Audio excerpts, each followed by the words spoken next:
Shalom, selamat sore Bapak Ibu sekalian. Selamat berjumpa kembali dengan saya Doni Yunus dalam pemuridan online. Selamat sore Bapak Ibu sekalian, kita akan masuk ke dalam seri akhir zaman tentang bahasan yang kita bahas kemarin, meneruskan kembali tentang roh maut bagian kedua. Bagi Bapak Ibu sekalian yang sudah bergabung dan seperti yang saya bilang di hari sebelumnya bahwa apa yang saya bagikan pada sore hari ini dan sebelumnya adalah materi yang general, materi yang umum. Dan kalau Bapak Ibu sekalian tertarik karena dalam pelayanan Bapak Ibu sekalian menemukan hal-hal yang khusus dalam pelepasan, dalam doa syafaat, apalagi Bapak Ibu sekalian sebagai gembala, sebagai pelayan firman, sebagai orang-orang yang bergerak langsung dalam pelayanan tubuh Kristus, bila Bapak Ibu sekalian membutuhkan atau bertanya sesuatu kepada saya lebih dalam, silahkan hubungin saya di inbox messenger. Dan selamat sore kepada Pak Yosua Ekimentu di Palu. Selamat sore Pak.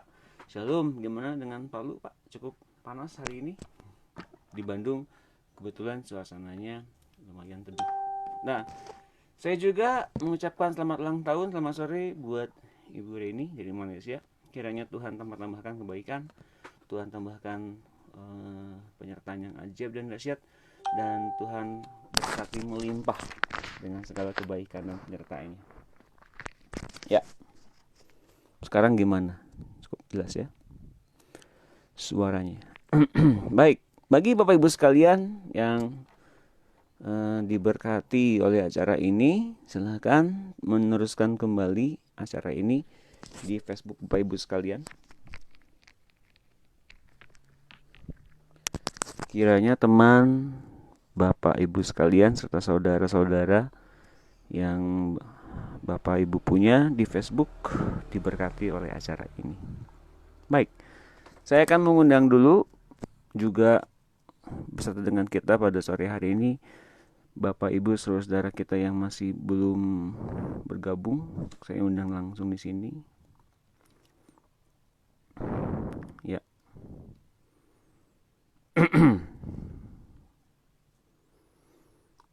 Dan saya juga berdoa bagi kota-kota di mana Bapak Ibu sekalian berada pada sore hari ini, kiranya tetap kota-kota tersebut mendapatkan lawatan dari Tuhan secara khusus. Terutama ada yang masuk ke saya dari inbox Kupang, mulai adanya korban corona, dan kita berdoa agar seluruh Indonesia tetap dalam perlindungan Tuhan. Jangan takut, Tuhan tetap pegang kendali Bapak Ibu sekalian. Justru Tuhan sedang bagikan kepada kita pengharapan dalam ketekunan yang sesungguhnya. Oleh karena itu Bapak Ibu sekalian juga saya undang untuk besok hari mengikuti acara streaming pagi-pagi jam 10 bersama-sama dengan gereja MC Cross, Pak Henry FM Mutam dan gereja MC Cross mengangkat tema soal kubur kosong dan pengharapan orang percaya. Jadi kita akan mendapatkan kekuatan baru di acara tersebut besok. Mengapa? Karena saya akan bagikan khusus, belum pernah saya bagikan sebelumnya di acara-acara pemuridan online. Jadi bagi Bapak Ibu sekalian, silakan datang bergabung dan memuji menyembah di rumah masing-masing kepada Tuhan. Dalam waktu 1 menit acara ini akan saya mulai. Saya dari belakang deh. Ya. Ya, katanya di Sorong, Papua hari ini banyak yang mati lampu. Jadi tadi ada Ibu Jet Boni bilang sama saya, Pak, mohon maaf hari ini saya rupanya nggak bisa ikut pemuridan karena masih mati lampu. Saya berdoa agar yang mati lampu tetap mendapatkan lawatan dari Tuhan sama dengan kita, dan double porsi ketika dengar rekamannya. Puji Tuhan. Ya. Kita akan mulai dengan cepat. Caranya sampai diundang semuanya masuk. Ya, ya, ya, ya, ya. Oke. Bila ada pertanyaan Bapak Ibu sekalian, silahkan langsung eh, merespon di acara ini, karena ini acara terbuka, bukan soal khotbah, bukan, tapi ini soal sharing firman. Bapak dan Ibu sekalian bertanya di sini juga silahkan. Kurang dari 1 menit acara ini kan saya mulai.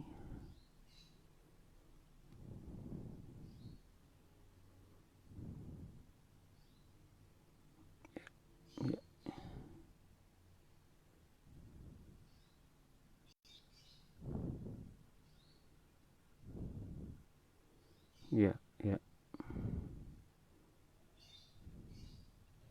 banyak ya. Oke, tidak apa-apa. Satu persatu. Ya, dengan cepat saya akan mulai ya, dengan segera. Ya, selamat sore Novaria dari Medan. Selamat berjumpa dengan saya juga. Ibu Jetboni bisa bergabung ya? Berarti udah nyala lampunya ini, berarti disorong. Puji Tuhan. Pak Darius dari Malaysia juga, halo, selamat malam waktu Malaysia. Ibu Sukarti, Shalom. Ibu VB Bekasi, selamat sore Bekasi. Sudah cerah ya Bekasi ya. Ibu Monica Bangun dari Medan. Ini Nia, Nia, Nia yang dulu kena jantung itu ya. Betul. Ibu VB, Ibu Reni, lalu Ibu Sri Salum. Terima kasih doanya Bu. Doa yang sama buat Ibu juga sekalian di sana. Kiranya Tuhan berkati senantiasa. Kita akan mulai ya. Ini Ibu Dina juga, Shalom, selamat sore. Apa kabar Bu? Dan Ibu Delima juga ya. Ibu Ruth di Malaysia juga, selamat sore, Shalom. Oke, kita akan mulai ya dengan cepat. Nanti jangan lupa saya akan berdoa juga bagi beberapa orang yang saya doakan langsung di sini, terutama Nia di Medan. Baik, kita doa.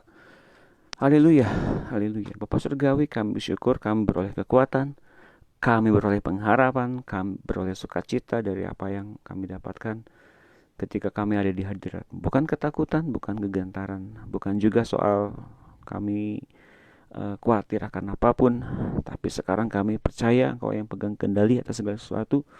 Kami serahkan segala apa yang menjadi kekurangan kami. Sekarang kami minta Kau tutupi semuanya dengan kemuliaan-Mu, hingga kami beroleh kepenuhan-Mu sepenuhnya, dan kami boleh berkata di sekeliling kami, diam dan tenanglah, dan Engkau boleh menguasai segala keadaan sekarang, rumah tangga, keluarga, bahkan lingkungan kami. Engkau tetap pegang kendali penuh. Mari Roh Kudus, Kau pimpin kami setiap anak Allah, penuh dengan pengharapan yang telah Kau curahkan di hati kami, karena kasih Allah besar bagi kami. Terima kasih Roh Kudus, damai sejahtera, sukacita, dan apapun yang dikerjakan oleh Allah Bapa dengan hidup yang berlimpah-limpah itu Kau kerjakan juga dengan penuh dalam diri kami dengan kuasa dan hadirat-Mu.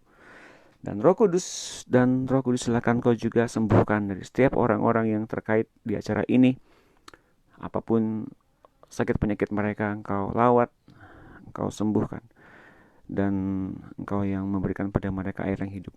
Dan Tuhan Yesus, mari kita bersama-sama bangun anak-anak Allah di acara ini penuh dengan firman, penuh dengan kebenaran, hingga mereka mengerti mereka sedang dituntun oleh Gembala Agung, yaitu Engkau sendiri.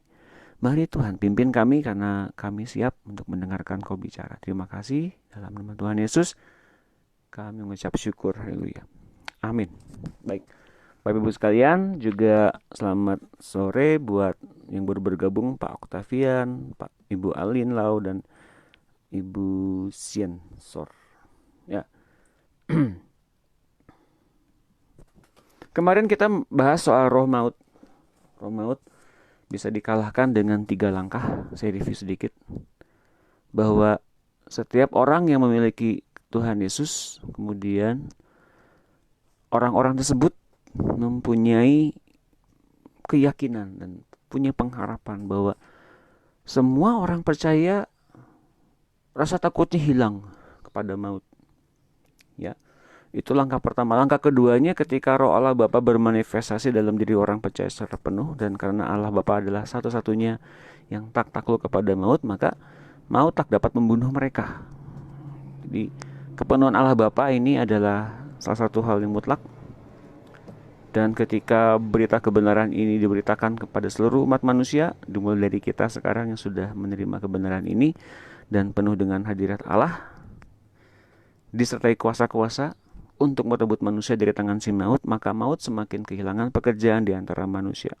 Dan yang keempat, ini langkah yang terakhir, maut dan kuasanya itu tenggelam di dalam api neraka. Jadi itu 4 langkah yang harus kita tempuh.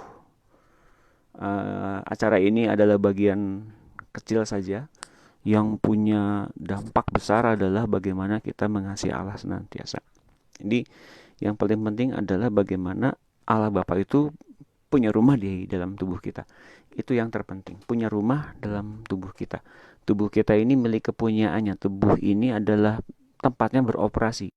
Tempat ini kantornya. Itu yang menjadi syarat penting bagaimana kita bisa mengalahkan maut bersama-sama dengan Allah. Terserah nanti dia mau mengarahkan kita kemana, mau mengarahkan kita ke gereja mana, mengarahkan kita perkumpulan mana, atau bahkan mengarahkan kita untuk berdoanya seperti apa di rumah kita masing-masing, nanti dia yang mengarahkan.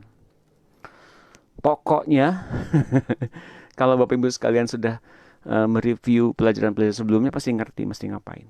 Tuh, jadi tetapkan bahwa kita mesti belajar lagi terus-menerus lewat acara sebelum-sebelumnya. Jadi kita nyambung ya, nyambung mesti melakukan apa. Oke, baik. Sekarang kita akan bahas tentang pengangkatan dan kerajaan 1000 tahun. Telah tiba saatnya Allah Bapa sedang membangkitkan pasukan orang-orang dengan membawa kehadiran Allah yang nyata, ngalamin Tuhan yang nyata. Itu adalah saat-saat perang akhir gereja Tuhan yang benar melawan kuasa kegelapan. Saat-saat genting. Saat-saat ini bukan saat-saat genting, Pak. Saat-saat genting juga. Tapi saat-saat genting pada saat-saat ini, rupanya banyak orang belum mengalami melawan roh maut secara langsung. Melawan roh maut secara langsung bisa kita praktekkan langsung di rumah sakit. Itu banyak orang itu ngalamin roh maut. Banyak orang, seperti saya bahas kemarin, banyak orang Kristen terutama, mungkin pada saat-saat ini saya nggak takut sama kematian, saya tahu percaya kemana akan pergi. Tapi persis di ujung akhir hidup seseorang ketika hendak pulang, susahnya minta ampun. Ini beberapa kejadian pernah terjadi begitu. Susah minta ampun. Mengapa? Karena apa yang mereka lihat ketika hendak melepaskan nyawa gitu ternyata sangat mengerikan, Bapak Ibu sekalian. Berharap bahwa yang datang itu ternyata kerajaan sorga dan segala kemuliaannya, ternyata yang datang mengerikan sekali, yaitu malaikat maut, dan membuat kekhawatiran hingga gak mau ninggalin tubuh dengan cepat, hingga akhirnya banyak yang ngalamin koma, banyak lama-lama gitu, ada yang sukar untuk meninggal dan sebagainya, hingga keluarga-keluarga memanggil hamba Tuhan untuk barangkali ada kuasa-kuasa yang menaungi mereka. Ternyata kuasa-kuasa kegelapan itulah yang mencengkeram seseorang hingga enggak mau cepat meninggal, meskipun tubuhnya udah sangat sakit, tubuhnya udah sama-sama mengalami yang namanya hampir merasakan kelelahan yang sangat, tapi nggak bisa melepaskan diri dari cengkeraman maut. Dalam pelayanan doa pelepasan, ketika pada saat-saat itu diperlukan adanya satu jalan bagaimana Kristus memberikan kepastian kepada orang tersebut untuk mengalami Tuhan, dan meskipun mati tapi menggunakan fasilitas maut untuk masuk ke dalam kemuliaan Tuhan. Itu akan saya bagikan besok, tentang maut itu dipakai sama Tuhan Yesus untuk masuk kepada kemuliaan. Nah, maut itu kan seperti satu fasilitas untuk memutuskan tubuh roh dan tubuh jasmani hingga orang itu meninggal. Nggak masalah Bapak Ibu sekalian kalau ternyata ada seseorang yang telah meninggal, yang akan meninggal, serem lihat maut gitu ya. Tapi kalau ternyata kemudian setelah berdoa yang datangnya Tuhan Yesus, itu beda perkara. Atau yang datangnya malaikat-malaikat Tuhan, itu beda perkara. Satu kali pernah satu cerita teman saya waktu itu nelpon. Ini teman yang saya kenal banget. Papahnya udah 101 tahun, masih sehat waktu itu, dan sudah mengalami penurunan yang sangat drastis sehingga akhirnya dirawat di rumah saja, nggak bisa kemana-mana. Dan di saat siang hari itu, silakan Pak Octavian, silakan di-share. Dan pada saat itu siang-siang itu papahnya udah nggak bisa pergi kemana-mana, sudah anfal, udah tingkat yang paling rendah sekali, sadarnya juga berkurang jauh. Lalu akhirnya teman saya ini telepon saya waktu itu masih kerja di kantor. Pak Doni tolong telepon. Saya telepon boleh. Kenapa? Bapak saya kok sulit untuk pergi Pak. Kenapa Pak? Yuk kita doa sama-sama lewat telepon. Lalu kita doa bareng-bareng lewat telepon ya. Saya berikan kepada Roh Kudus untuk menjagai ayah, papanya teman saya ini. Dan juga Bapak Surgawi engkau tunjukkan, masih belum bisa juga. Akhirnya ternyata saya minta Tuhan Yesus tolong bukakan mata rohnya Bapak ini, lihat apa sebetulnya. Dan ketika dilihat Bapak Ibu sekalian, waduh, banyak roh maut bergentayangan di rumahnya. Nah waktu itu kita doa sama-sama, Tuhan, bila Engkau memang ada di sekitar hidupnya atau dalam hidupnya, Engkau tunjukkan siapa Engkau kepada Bapak ini hingga dia bisa pergi pulang menghadap-Mu. Lalu anaknya bilang ini kan teleponnya di loudspeaker ya, Papi lihat Tuhan Yesus, si papinya manggut-manggut, Papi mau pulang ya, pulang. Dan ketika telepon ditutup, lalu si anak ini bilang, Pi tenang Pi, saya sudah dimiliki Tuhan Yesus, Papi pulang ya. Papinya pulang, hari itu juga pulang, gak lama kemudian dari kita teleponan pulang. Bapak Ibu, ketika hal tersebut terjadi karena memang adanya satu kepastian bahwa yang datangnya Tuhan Yesus. Yang datangnya Tuhan Yesus dan datangnya malaikat-malaikat Tuhan. Ketika ditunjukkan demikian terjadi, ya pulang. Gak takut Bapak Ibu sekalian. Nah, ini satu kebenaran ya, bukan eksperimen, satu kebenaran yang ternyata bisa kejadian, bahwa ada orang-orang tertentu yang ketika hendak melepaskan nyawanya tapi nggak mau gitu ketika lihat yang datangnya roh maut. Waduh, mengerikan sekali. Tapi ketika yang datangnya Tuhan Yesus, dia dengan sangat rela, yaudah pulang, saatnya pulang, haleluya gitu. Ya, Bapak Ibu sekalian, ternyata apa yang sedang kita pelajari ini nyata. Bagaimana orang-orang yang sangat berani pada masa-masa ini untuk menghadapi maut, tapi ketika berhadapan dengan maut sendiri itu takut sekali. Mengapa? Karena dalam diri kita mungkin ada satu ketidakpastian akan pergi kemana setelah ini, jalannya kemana gitu. Dengan jelas dikatakan bahwa ketika di dalam satu firman Tuhan, dalam Yohanes 14 ya, jelas loh, ini dikatakan, ini bukan soal tentang mata roh terbuka melihat sorga, pernah kita diangkat ke sorga. Bukan cuma itu.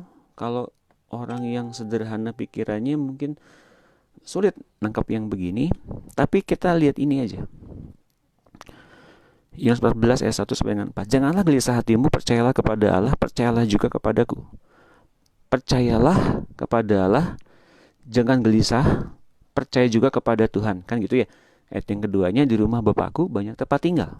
Jika tidak demikian, tentu aku mengatakannya kepadamu, sebab aku pergi ke situ untuk menyediakan tempat bagimu.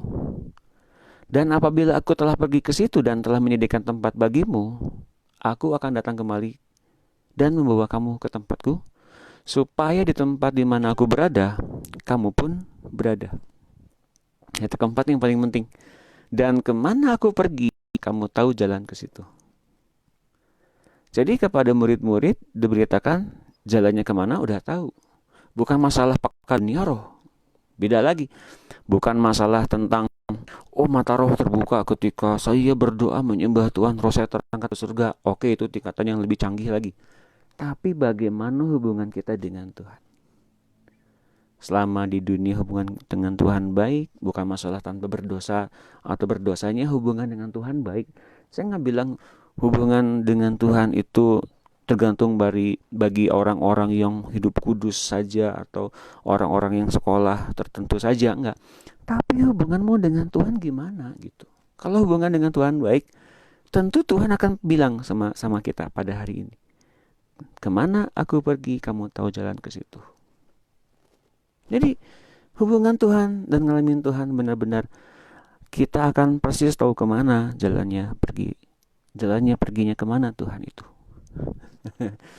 Kalau ada yang bilang nih, orang sering ada yang bilang, tunjukin di mana surga, di mana neraka. Ya nggak bisa tahu Bapak Ibu sekalian, nggak bisa tahu kan, nggak bisa juga kita doa sama-sama, yuk kita tunjukin Roh Kudus, minta Roh Kudus tunjukin kemana kita melihat surga dan neraka. Ya bagi sebagian orang mungkin ada yang begitu, tapi saya mending ngalamin Tuhan dulu.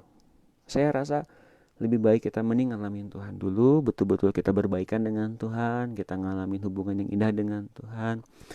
Terserah Tuhan membawa kita kemana saja, ketika Ia pergi berjalan, nuntun kita pelayanan kemana, doanya kita apa saja, terserah Dia Bapak Ibu sekalian. Yang penting kita tahu kemana Dia pergi, Dia ingin kita ada di sana juga. Itu yang paling penting. Nah Bapak Ibu, iblis nanti akan tiba saatnya kekuasaannya di masa-masa akhir itu.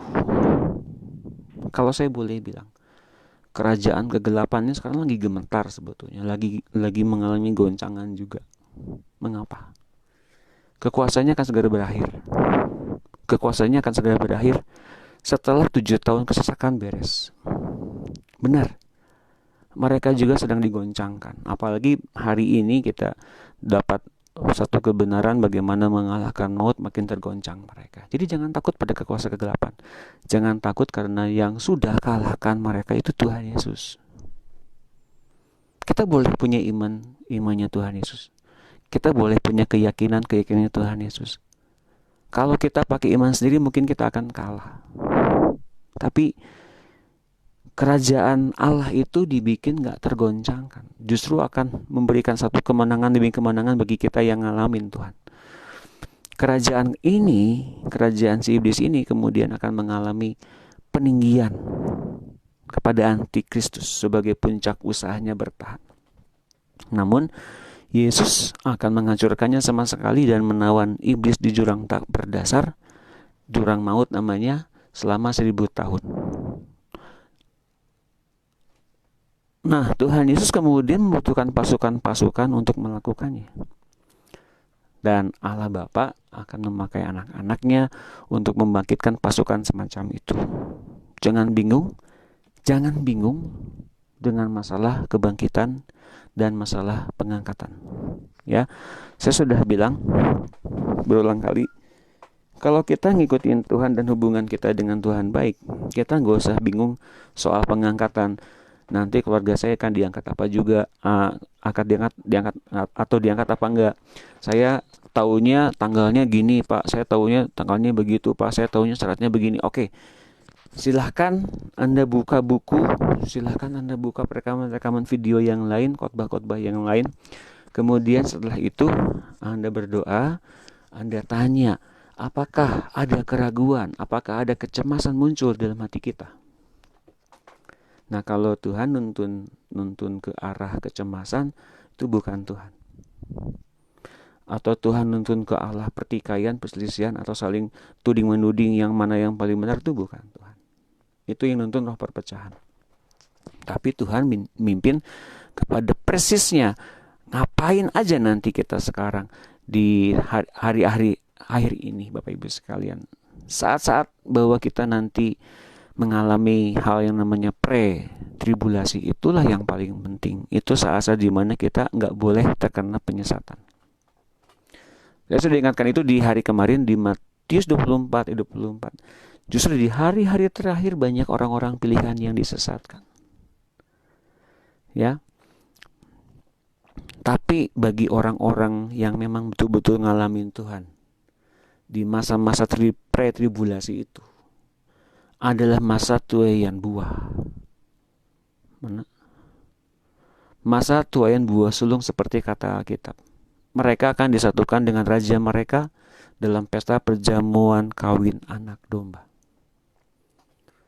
Jadi bagi kita yang sekarang diliputi oleh kekuatan yang baru, pengharapan yang benar, nanti kita dapati hari besok, nanti saya bagikan agar ini komplit. Kita sedang dituntun masuk ke dalam penyatuan kepada kepala, yaitu Kristus. Yang disebut dengan perjamuan kawin anak domba itu adalah menyatunya tubuh dan kepala.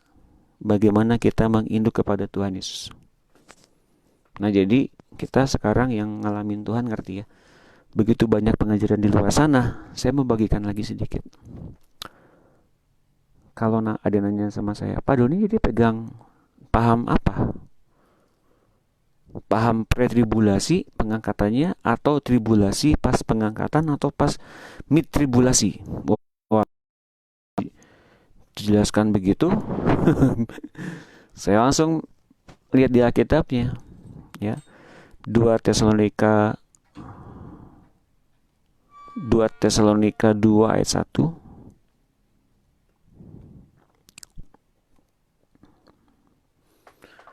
Tentang kedatangan Tuhan kita Yesus Kristus dan perhimpunnya kita dengan Dia, kami minta kepadamu saudara, ya, supaya kamu jangan lekas bingung dan gelisah, baik oleh ilham roh maupun oleh pemberitaan atau surat yang dikatakan dari kami, seolah-olah hari Tuhan telah tiba. Jadi belum ada yang diganti tubuhnya, belum. Dan juga jangan sampai kita gelisah oleh pernyataan-pernyataan, termasuk dalam Alkitab sekalipun, atau dalam pernyataan-pernyataan oleh hamba Tuhan di YouTube kayak di mana kayak. Jangan bingung. Ayat yang ketiga, lihat ini. Janganlah kamu memberi dirimu disesatkan orang dengan cara yang bagaimanapun juga. Sebab sebelum hari itu haruslah datang dahulu murtad. Sebelum adanya pengangkatan, haruslah datang dahulu murtad, dan haruslah dinyatakan dahulu manusia durhaka yang harus binasa. Jadi harus ada yang namanya antikristus dan ada yang namanya kemurtadan besar-besaran. Ayat yang keempat, yaitu lawan yang meninggikan diri di atas segala yang disebut atau yang disembah sebagai Allah. Bahkan ia duduk di bait Allah dan mau menyatakan diri sebagai Allah. Nah, ayat sampai dengan 4 itu menjelaskan sebelum adanya rapture, mesti ada yang namanya antikristus yang duduk di bait Allah. Begitu ya. Betul? Jadi rapture dulu atau antikristus dulu? Ayat ini ngomongnya antikristus dulu baru rapture.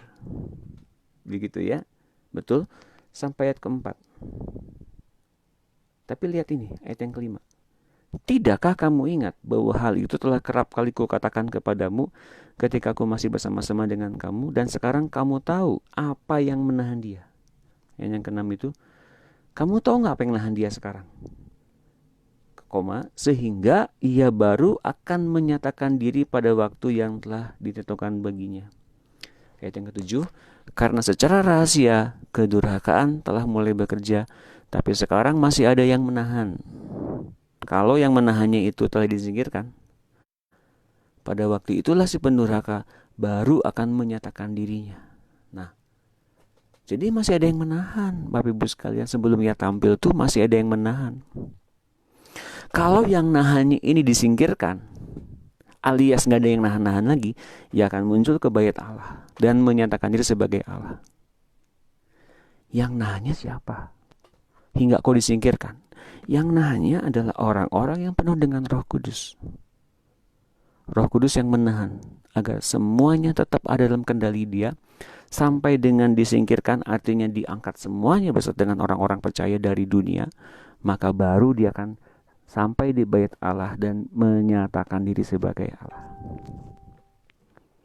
Jadi saya dengan tegas mengatakan berdasarkan Alkitab bahwa pengangkatan orang percaya akan berlangsung sebelum tribulasi 7 tahun. Betul? Memang betul di Matius, di Lukas, di Markus ada beberapa penganiayaan kepada tubuh Kristus. Betul, tapi itu bukan pada masa tribulasi 7 tahun. itu baru pre-tribulasi saja. Di situ justru maka kita bahkan akan makin banyak disaring di masa-masa itu. Apakah tetap tidak pada iman kita? Jadi hari-hari ini saya banyak menguatkan, banyak memberikan pengharapan, banyak memberikan penjelasan tentang bagaimana sih kita ngalamin Tuhan gitu. Dan jangan lupa kalau kita ngalamin Tuhan, jangan lupakan keluarga kita, orang tua kita, keluarga besar kita, bahkan orang-orang yang kita kasih. Karena Tuhan datang juga ternyata mengadakan pemisahan di keluarga. Dua lawan tiga, tiga lawan dua dalam satu rumah. Bapak akan melawan anak, anak akan menyerahkan bapak. Bapak ibu sekalian, kita ngerti ya itu ternyata. Kita mesti ngalamin Tuhan juga. Kita mesti membagikan apa yang kita punya dari Tuhan kepada orang-orang yang kita kasih. Syukur-syukur mereka semua mendapatkan bahwa mereka juga ngalamin Tuhan. Dan semua dari kita diangkat. Amin. Jadi please berdoa bagi orang-orang kita kasih agar mereka pun mengalami apa yang sama dengan yang kita alami pada hari-hari ini. Ngalamin Tuhan. Wahyu 20 ayat 1. Lalu aku melihat seorang malaikat turun dari sorga, memegang anak kunci jurang maut, dan suatu rantai besar di tangannya. Ia menangkap naga si ular tua itu, yaitu iblis dan Satan. Ia mengikatnya selama 1000 tahun dan melemparkannya ke dalam jurang maut dan menutup jurang maut itu dan memeteraikannya di atasnya, supaya ia jangan lagi menyesatkan bangsa-bangsa sebelum berakhir masa 1000 tahun itu. Setelah itu ia akan dilepaskan untuk sedikit waktu lamanya. Nah, ini ada penangkapan dari sorga. Malaikat sorgawi menangkap naga si ular tua, yaitu iblis dan Satan. Menangkap Lucifer dan Abaddon, lalu mengikatnya selama 1000 tahun. Ini masanya kapan, Pak? Ini masanya setelah perang Armageddon. Nah, penjelasan lebih lengkap tentang hal ini nanti akan akan saya bahas di bab setelahnya. Karena ini adalah satu kesimpulan bahwa kita bisa mengalahkan maut dan kemudian berperang melawan mereka. Gak semua loh nanti yang datang itu untuk memerangi perang Armageddon, orang-orang yang menyerbu Yerusalem itu kita mudah-mudahan kita semua terpilih untuk menjadi orang-orang yang bersama-sama dengan Tuhan, berperang bersama-sama dengan Tuhan. Gak banyak Bapak Ibu sekalian, gak perlu banyak-banyak. Hanya orang-orang yang sudah mengetahui bahwa nih kamu bisa mengalahkan maut. Orang-orang tersebut akan dibawa oleh Tuhan masuk ke dunia lagi untuk berperang melawan Antikristus. Dan kemudian di akhir ceritanya Lucifer dan Abaddon diikat di jurang tanpa dasar selama 1000 tahun. Di masa-masa itu ya, nanti muncul juga Tuhan Yesus. Dia datang seperti ia naik ke sorga di Bukit Zaitun. Lalu di Bukit Zaitun tuh kemudian terbelah hingga mengakibatkan retakan sampai di bawah bait suci. Kemudian nanti di sana ketika banyak orang yang kafir masuk ke Yerusalem, masuk ke bait suci, itu mereka sampai hanyut, tenggelam di dalam air, hingga air itu sampai memancar hingga ke laut mati dan membuat laut asin itu menjadi tawar. Itu Alkitab yang bilang. Nah, Bapak Ibu, ketika Yesus hendak masuk ke bait suci itu dari Bukit Zaitun, kan dia berjalan melewati gerbang timur. Di gerbang timur itu banyak makam-makam. Makam-makam justru di makam-makam itu makam-makam kebanyakan bukan orang Kristen. Mengapa banyak bukan orang Kristen di makam ini situ? Mereka beli mahal. Mereka berharap agar mereka yang lebih dulu bangkit dari kematian ketika Isa Al-Masih lewat gerbang timur itu. Tapi kebangkitan kan sudah diawali dengan adanya satu kedatangan Tuhan yang kedua kali di Wanawan, bukan pada saat perang Armageddon loh. Betul ya, nggak ada lagi kebangkitan. Kebangkitan yang kemudian terjadi adalah kebangkitan orang mati yang diserahkan dari maut, dari laut, dari kerajaan maut, dibangkitkan untuk dihakimi. Itu pun nggak dibangkitkan dengan tubuh kebangkitan. Tubuh rohnya saja dibangkitkan lalu dihakimi di depan tahta putih. Pak, yang begituan kok Alkitab kayaknya nggak nulis? Nulis Bapak Ibu sekalian. Coba kalau nanti Bapak Ibu sekalian baca di kitab Wahyu, itu semuanya jelas tertulis. Jadi orang-orang mati itu yang sejak ada kebangkitan pada saat pengangkatan orang percaya itu, orang-orang yang nggak mati dalam Tuhan, orang-orang yang mati nggak dalam Tuhan itu nggak dibangkitkan sampai dengan penghakiman tahta putih baru dibangkitkan. Nanti baca ya, nanti kita akan sampai ke situ juga kok, tenang. Dan Allah akan melemparkan mereka ke jurang maut 1000 tahun lamanya supaya mereka mengerti siapa yang berkuasa atas dunia ini. Setelah seketika lamanya, mereka akan dilepaskan lagi. Habis 1000 tahun beres, dilepasin lagi. Sebagian dari mereka akan memilih bertekuk lutut kepada Tuhan Yesus, dan beberapa orang tetap mengikuti si iblis untuk mengambil kesempatan terakhir untuk menyesatkan seluruh bangsa-bangsa lagi. Itulah babak terakhir sekali lagi dari peperangan rohani, dan Allah membutuhkan banyak bejana bagi kehadirannya untuk melakukan itu semua. Jadi setelah masa 1000 tahun itu ada masalah, ada perkara tentang penyesatan lagi, sekali lagi. Jadi selama 1000 tahun sebelumnya itu masa tenang, masa sabat. Selama 1000 tahun. Jadi bumi diperintah oleh Tuhan Yesus sebagai Raja beserta orang kudusnya. Nah pertanyaannya, orang kudusnya siapa aja? Orang kudusnya itu adalah orang-orang yang pada masa pengangkatan diangkat ke surga. Di surga tuh ada tiga saringan. Yang pertama, saringan pertamanya adalah apakah orang-orang yang diangkat naik ke surga itu pakai baju pesta? Nah, kalau pakai baju pesta, boleh masuk ke undangan. Kalau nggak boleh pakai baju pesta, kemana perginya? Bukan ke neraka, tapi ke tempat gelap dan kertak gigi. Pertanyaannya, kok bisa Pak naik ke surga, dibangkitkan tapi nggak pakai baju pesta? Bisa. Ketika seseorang kemudian lahir baru, persis setelah ia bertobat lalu kemudian meninggal, nggak dapat upah apa-apa. Dia nggak sempat untuk melayani Tuhan dengan kehidupannya yang baru itu. Bisa jadi nggak pernah pakai baju yang namanya baju kekudusan. Bisa jadi seperti itu.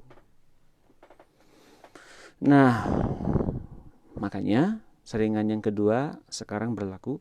Setelah pakai baju pesta, itu kemudian ngapain? Nah, setelah pakai baju pesta, kemudian ada namanya pengadilan hamba-hamba. Setiap hamba-hamba Tuhan yang diangkat itu diadili. Artinya bukan dihakimi, beda ya dengan diadili. Diberikan keadilan oleh Tuhan berdasarkan pekerjaan-pekerjaan pelayanannya kepada Tuhan di bumi. Oleh api Tuhan semuanya akan diuji. Barang siapa perbuatannya berasal dari emas, dia akan tahan. Dari jerami, dari jerami, dari apapun yang bukan dari emas, itu akan terbakar oleh api. Keluarnya jadi angus, tapi selamat. Gak masuk ke neraka, gak ke tempat yang gelap. Gak, selamat sih. Tapi pekerjaannya nol. Gak ada upah apa-apa kalau terbakar. Nah, kalau terbakar, pekerjaan Bapak dan Ibu sekalian terbakar, lalu tetap bertahan seperti emas yang keluar dari perapian, Bapak dan Ibu kemudian dipilih oleh Tuhan, apakah ada yang berhak masuk sebagai mempelai Kristus? Sekali lagi ini masalah panggilan awal kita dari Tuhan. Dari awal tuh Tuhan tuh manggil kita sebagai apa? Kalau panggilan Tuhan sebagai mempelai, tentu saja kita akan masuk sebagai mempelai. Tapi masalahnya adalah, sudahkah kita di bumi ngalamin Tuhan?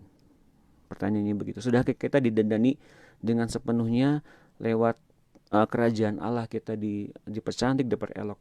Kalau kita lihat di bumi ini pernah ada yang namanya Ratu Esther.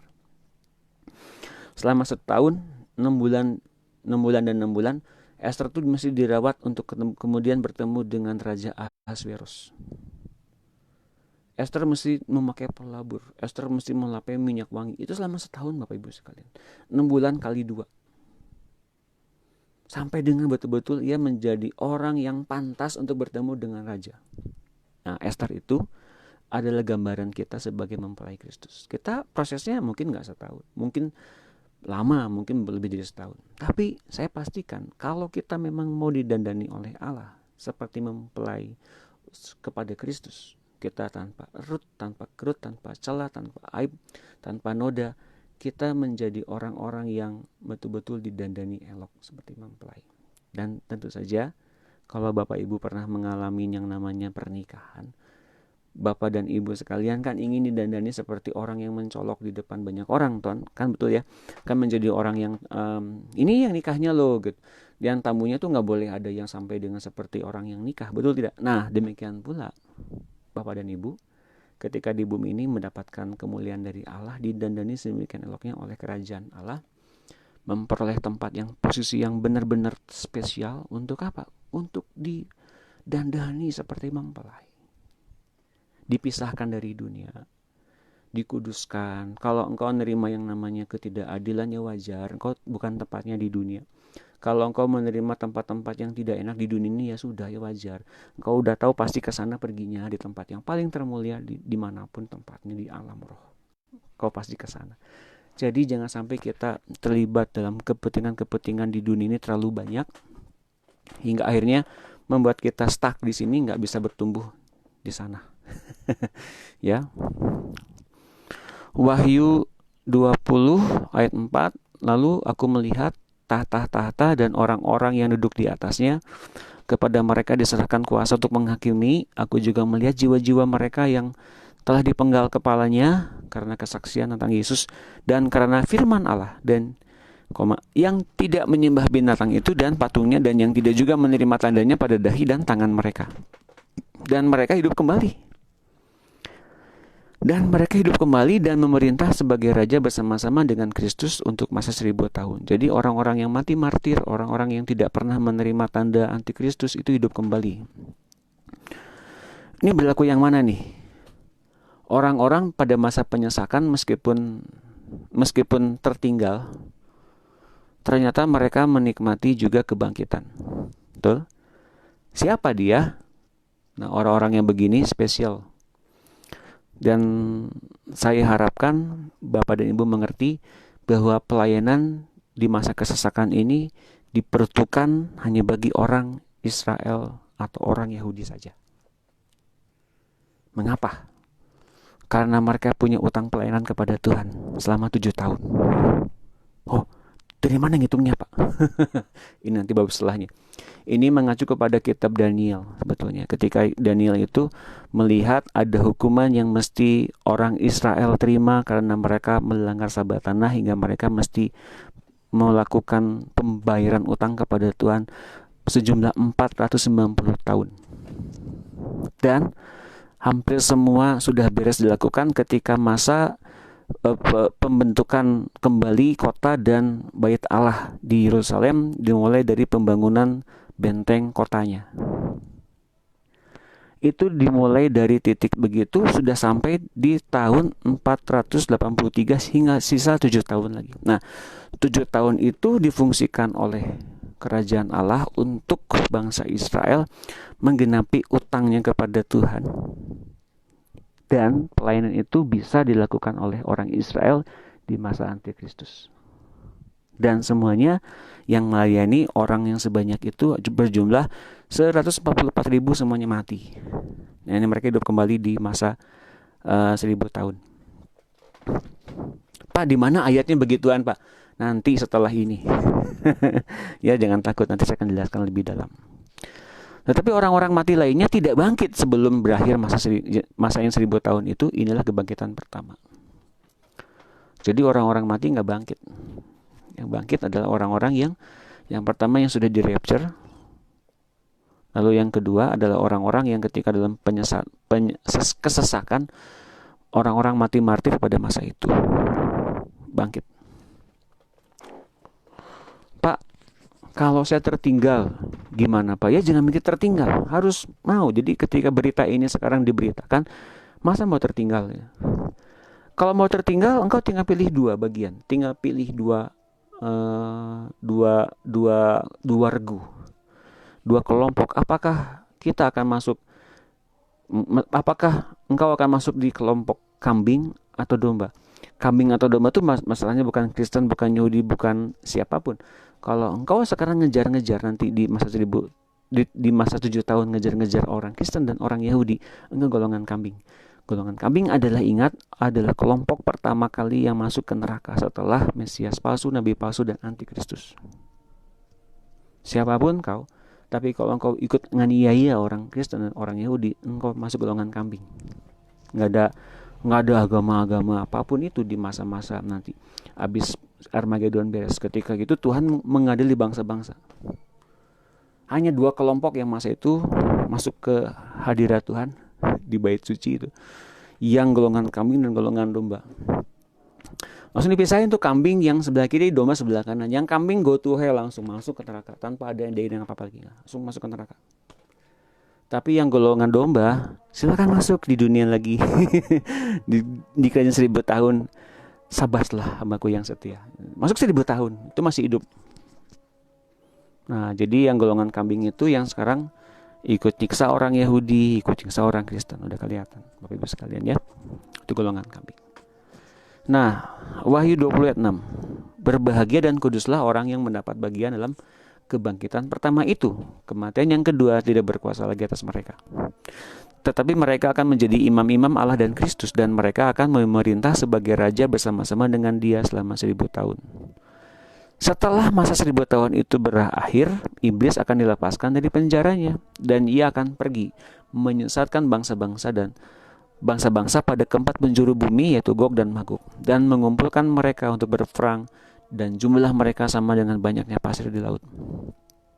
Nah, Gog dan Magog itu teridentifikasi sebagai bangsa yang sekarang ini adalah Rusia.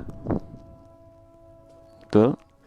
Jadi tokoh yang akan banyak setelah 1000 tahun beres, Rusia. Dia sekarang siapakah antikristus itu, Pak? Sebetulnya Alkitab sudah jelaskan sih di kitab Yeskiel. Jelas banget. Ini saya ceritain dikit ya. Di Yeskiel berapa? Saya lupa lagi ceritanya. Saya lupa lagi ayatnya. Ketika di hari-hari terakhir menjelang penghakiman, Tuhan menetak-netakkan pedangnya. Lalu semua dunia mengetahui, yang ikut-ikutan Lucifer, yang ikut-ikutan antikristus itu siapa saja, dipertontonkan sebelum masuk ke neraka. Sebutin loh Bapak Ibu sekalian, bangsa-bangsanya, sebutin ini dia orang-orangnya, Kristusnya dari bangsa mana, disebutin. Dan kemungkinan besar itu ditampilkan di televisi nanti. Kemungkinan besar. Tapi saya membagikan ini dengan jelas karena memang ada dalam Alkitab ada. Kata kuncinya menetak-netakan.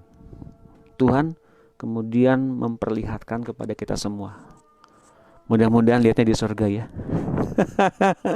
Atau ada Bapak Ibu yang ada Bapak Ibu sekalian yang ngalami langsung di dunia ini sebagai bagian dari kerajaan yang berperang bersama-sama dengan Tuhan di Armageddon. Dan saya berdoa Bapak Ibu sekalian juga mendapat bagian di situ. Ikuti aja pelajaran yang kita bagikan ini, Bapak dan Ibu sampai ke situ.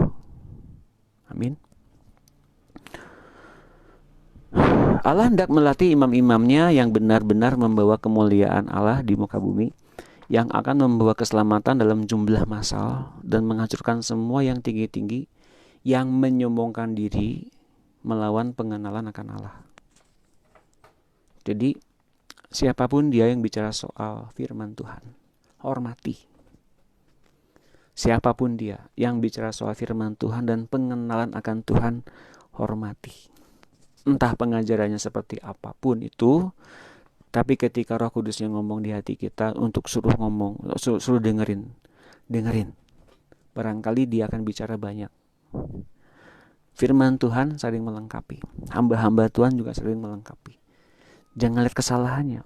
Yang sering kali lihat kesalahan-kesalahan pengajaran itu orang Yahudi, ahli Farisi, orang-orang Saduki. Cari-cari kesalahan hamba Tuhan. Jangan cari kesalahan-kesalahannya. Cari apa yang sedang ia bangun dalam diri kita. ikuti. Semua orang berhak untuk membangun, dan semua orang jangan sampai punya kesombongan dan melawan pengenalan akan Allah. Hati-hati Bapak Ibu sekalian ya. Jadi mereka yang bertekuk lutut akan menerima pengampunan dan dikembalikan kepada posisi mereka kembali. Aku adalah Allah yang penuh dengan belas kasihan, itu kata Bapa ya, yang mengampuni dan melupakan dosa semua makhluk. Hanya kalau mereka mau mengakui Yesus sebagai juru selamat, sebagai Tuhannya. Namun akan banyak orang yang begitu bodoh dan tak mampu mengerti kasih dan anugerah Allah. Sekali lagi, penyebab kebodohan itu adalah roh kesombongan. Roh kesombongan. Kita sudah bahas kemarin, itu roh maut itu menanamkan kesombongan. Yang paling kentara adalah kesombongannya, kesombongan dan keangkuhan. Jadi sekarang ini yang paling banyak dipreteli sebetulnya dalam diri kita apa? Kesombongan. Kalau kita masih punya kesombongan, kesempatan hari ini untuk dipreteli oleh Roh Kudus, agar kita bisa mengalami Tuhan dalam hidup kita dan akhirnya mengalahkan maut. Namun masih ada satu tahap lagi yang akan terjadi, suatu saat keberadaan maut itu harus dilenyapkan sama sekali. Jadi maut harus mati. Siapa yang mematikan maut? Dan siapa yang mengerjakan pemusnahan ini? Haruslah oleh satu pribadi yang tak pernah dikuasai oleh maut. Kalau Yesus pernah dikuasai oleh maut, diserahkan kepada maut, pernah. Jadi siapakah dia? Hanya ada satu, yakni Allah Bapa sendiri. Bagaimana dia melakukannya? Dengan membangkitkan pasukan imam-imam Allah yang di dalamnya dihuni tak saja oleh Tuhan Yesus Kristus, tapi juga oleh dirinya sendiri. Inilah yang dinamakan dengan kepenuhan Allah. Tuhan Yesus pernah mengalami kepenuhan Allah di dunia ini lewat baptisan yang diselenggarakan oleh, tanda kutip, John the Baptist. Sebetulnya Allah Bapa cuma pengen ngomong, inilah anakku yang kukasihi, dilantiknya di depan manusia oleh John the Baptist gitu. Nah, dengan cara itu maka Yesus mengalami kepenuhan Allah Bapa. Dilantiknya seperti itu, agar orang-orang tahu inilah Mesias. Tapi kan gak banyak orang ngerti ya, gak banyak orang tahu juga gitu. Jadi Yesus itu mengalami kepenuhan Allah, kemudian ia membuat murid-murid agar murid-muridnya juga mengalami kepenuhan Allah seperti dirinya. Maka dari itu, setiap orang yang mengalami kepenuhan Kristus kemudian enggak lama lagi akan mengalami kepenuhan Allah Bapa, karena Yesusnya yang bawa. Nah, kalau kita sudah mengalami kepenuhan Allah bersama-sama dengan Tuhan Yesus, lewat hidupnya Tuhan Yesus, kita akan mengalami pemusnahan maut bersama-sama dengan Allah Bapa. 1 Timotius 6 ayat 14, turutilah perintah ini dengan tidak bercacat dan tidak bercela, hingga pada saat Tuhan kita Yesus Kristus menyatakan dirinya, yaitu saat yang akan ditentukan oleh penguasa yang satu-satunya dan penuh berkat, Raja di atas segala raja dan Tuhan di atas segala Tuhan. Dialah satu-satunya yang tidak takluk kepada maut, bersemayam dalam terang yang tak terhampiri. Tidak seorang pun pernah melihat dia, dan memang manusia tidak dapat melihat dia. Baginya lah hormat dan kuasa yang kekal. Amin. Saya mau doa dulu buat Bapak Ibu sekalian sekarang, yang sudah baca ayat ini, yang sudah mendengar ayat ini. Yuk kita doa sama-sama ya. Bapa Surgawi, Engkau yang menjelaskan kepada kami semua lewat ayat ini apa yang dimaksud bahwa Engkau tidak pernah mengalami maut, yang tidak pernah takluk kepada maut. Dan apa hubungannya dengan yang kami terima, yaitu roh Tuhan Yesus yang masuk di hati kami? Apa hubungan dengan ini semua? Mari Bapak, kami mau agar kami semua mengalami kepenuhan Kristus. Ubah kami menjadi orang-orang yang taat pada Tuhan Yesus sepenuhnya. Kami relakan kami diganti hati kami dengan hati-Mu. Dan Bapak, Engkau sendiri yang punya pekerjaan ini, untuk kami bersama-sama dengan Engkau memusnahkan maut selama-lamanya. Kami percaya Engkau berkata-kata pada sore hari ini lewat kami semua, ini hatimu, kami mau dipimpin olehmu. Dan Tuhan Yesus, mari kita bangun bersama-sama anak-anak Allah yang sudah menerima ini, yang percayakan hal ini. Engkau bangun kami menjadi imam-imam yang mengalahkan maut bersama-sama dengan kebangkitan-Mu. Terima kasih Tuhan, aku bersyukur. Ya, baik Bapak Ibu sekalian, kemudian di Wahyu 20:14, kemudian maut dan kerajaan maut itu dilemparkanlah ke dalam lautan api. Itulah kematian yang kedua, lautan api. Jadi maut dan kerajaan maut, bedanya apa? Maut adalah fasilitas pencabut nyawa seseorang dari tubuhnya. Maut namanya itu ya. Dan kerajaan maut itu adalah kerjaannya, dominiannya, di mana orang-orang masuk dalam kerajaan maut itu. Tempatnya orang-orang yang mengalami maut. Yesus pernah mengalami maut, betul? Amin. Tapi dia justru merebut kunci-kunci dari kerajaan itu. Hingga yang sekarang punya kerajaan maut itu adalah Tuhan Yesus. Ia yang punya kuncinya.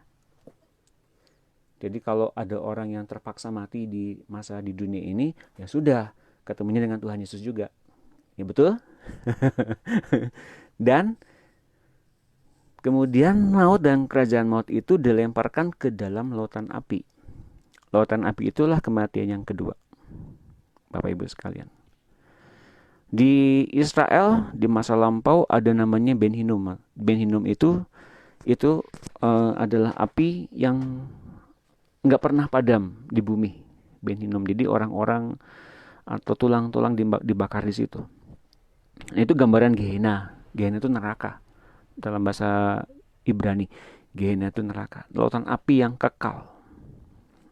Nah, kalau roh dibinasakan dalam neraka, itu gimana tuh Pak rasanya? Ya jangan dirasain, kita nggak bakal ke sana. Tapi asal tahu aja, Yesus pernah bilang begini, jangan takut kepada seseorang yang bisa membunuh, tapi takutlah akan Dia yang bisa membinasakan baik tubuh maupun jiwa di dalam neraka. Ya, artinya di dalam neraka itu ada terpisahnya antara tubuh, roh, dan jiwa seseorang. Atau bisa dikatakan begini, kalau kita ngerasain sakit, kan kita nangis ya, kan kita rasanya pengen berteriak au gitu. Nah, di neraka itu orang ngerasain sakit tapi nggak bisa ngekspresiin sakit, dan itu kekal. Atau namanya disintegrasi jiwa. Ya jangan dipikirin lah, pokoknya kita nggak nyampe ke sana. Amin. Itu namanya dibunuh di dalam neraka. Jiwa dan roh terpisah-pisah. Itu mengerikan sekali. Kalau sekarang ada Bapak Ibu sekalian yang mengalami namanya sakit tapi nggak bisa diekspresikan, ya mungkin seperti itu rasanya. Tapi itu jauh-jauh lebih sakit Bapak Ibu sekalian, ketika kita punya kesakitan tapi nggak bisa diekspresikan. Nah, oleh karena itu maka sekarang berlaku yang namanya pecah kulit, yang seperti saya bilang di waktu-waktu yang lampau. Di minggu yang lalu kita pernah bilang soal biji yang pecah kulit, roh yang mengalami brokenness, atau tubuh jasmaninya terkelupas, roh yang dalam dirinya, roh yang memberikan kehidupan keluar memancar seperti yang mengalami kemuliaan dari Tuhan. Ada pertanyaan nih, orang yang sudah percaya sama Kristus sebagai Tuhan dan juru selamat tapi dia masih sering melakukan dosa, apakah itu masuk dalam kerajaan Allah? Oke, kita akan lihat aja kitabnya dalam Yohanes 3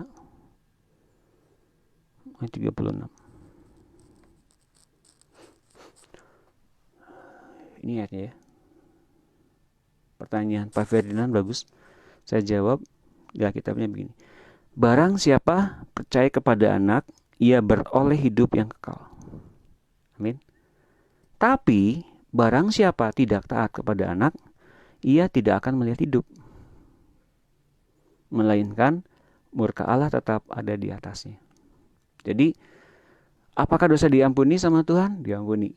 Tapi ingat, dosa yang berulang-ulang dilakukan, apakah diampuni? Diampuni, betul. Tapi orangnya sukar bertobat, Pak. Orangnya sukar diubahkan. Kalau ada orang sukar diubahkan, maka dia sebetulnya sedang menyalibkan Tuhan yang kedua kali. Dan itu nggak mungkin. Tapi kemudian ia mempermalukan Tuhan di depan umum.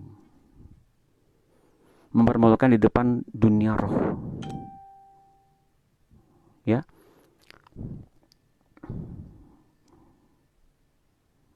Ya. Oh iya, maaf, betul. Terima kasih Pak Bion. Ini betul. Gehenna itu bahasa Yunani ya. Kalau Ibrani Sheol. Betul. Ya. Nah, kalau ternyata kita tidak taat kepada anak, ini yang celaka. Percaya, di hari pertama kita percaya, kita beroleh hidup yang kekal. Tapi setelahnya ketika kita percaya, ngapain? Berjalan dipimpin oleh Roh Kudus untuk taat kepada Tuhan Yesus. Nah, kalau kita tidak lakukan ini, bahkan kita nggak tahu kita harusnya dipimpin oleh Roh Kudus, kita nggak taat kepada anak. Kalau kita tidak taat kepada anak, maka kemudian yang terjadi adalah ia tidak akan melihat hidup. Artinya ia tidak akan melihat kerajaan Allah. Tapi murka Allah tetap ada di atasnya. Jadi sangat penting bahwa kekristenan menjelaskan soal dipimpin oleh Roh Kudus juga. Jadi kalau kita sekarang menghiraukan ini, tidak mengambil langkah yang tegas, kalau saya mau dipimpin oleh Roh, maka saya akan lihat hidup. Tapi kalau saya tidak dipimpin oleh Roh, maka saya tidak lihat hidup, tapi saya kena murka Allah. Itu. Ya, jadi ingat, ini adalah satu berbeda fasilitas. Percaya, di hari pertama kita percaya, selamat, betul. Setelahnya gimana? Ada tanggung jawab penuh. Makanya di dalam Alkitab, di kitab Wahyu dikatakan, barang siapa menang, barang siapa menang, barang siapa menang, barang siapa menang. Artinya apa? Kalau kita memenangkannya sampai dengan akhir, mempertahankan kemenangan sampai akhir, kita akan menerima semua yang dijanjikan oleh Tuhan kepada kita. Ketika Allah mengirim anaknya ke bumi, ia membawa hidup Allah bersama-sama dengannya. Allah memberikan otoritas kepada Kristus untuk menghidupkan siapa saja yang ia suka, dan itu membuktikan bahwa sejak semula Yesus sudah berkuasa atas maut. Ya. Namun karena ketaatannya kepada Allah Bapa, ia mau memberi diri dikuasai maut sebentar, demi untuk memberi bukti kepada semua orang yang memiliki hidup Bapa bahwa Bapa mampu membangkitkan mereka yang mengandalkan Allah dan melenyapkan rasa takut mereka terhadap maut. Tetapi Allah Bapa dan Tuhan Yesus hanya memberi hidup itu kepada mereka yang mau meninggikan nama Allah.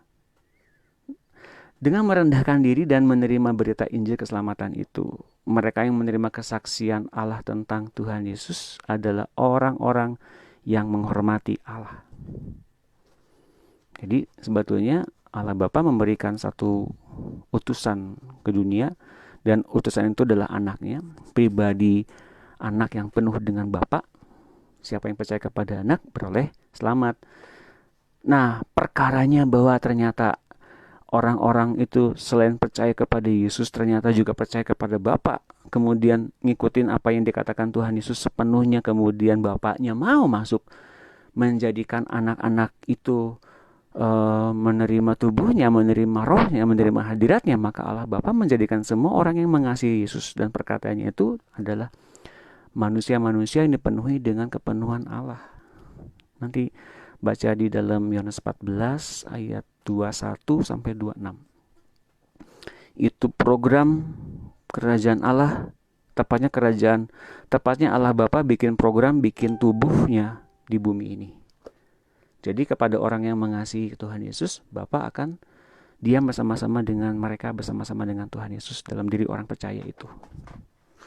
1 Yohanes 5 ayat 9, kita menerima kesaksian manusia, tetapi kesaksian Allah lebih kuat. Sebab inilah kesaksian Allah, yaitu bahwa ia bersaksi tentang anaknya.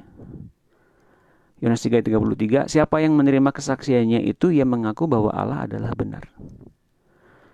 Yohanes 5:21, sebab sama seperti Bapa membangkitkan orang-orang mati dan menghidupkannya, demikian juga anak menghidupkan siapa saja yang dikehendakinya. Bapa tidak menghakimi siapapun, melainkan telah menyerahkan penghakiman itu seluruhnya kepada anak. Supaya semua orang menghormati anak sama seperti mereka menghormati Bapa. Siapa saja yang tidak menghormati anak, ia juga tidak menghormati Bapa yang mengutus dia. Dan dalam Yohanes 10:17, Bapa mengasihi aku oleh karena aku memberikan nyawaku agar aku menerimanya kembali. Yesus memberikan nyawa karena ia mengasihi Bapa. Dan ia tahu betul bahwa nyawanya itu nggak sampai keluar jalur gitu sampai akhirnya diam di kerajaan maut terus menerus. Nggak. Bahkan dikatakan dalam kitab Mazmur dan kitab Ibrani, Yesus ketika turun ke dalam kerajaan maut, naik, ia membawa tawanan-tawanan.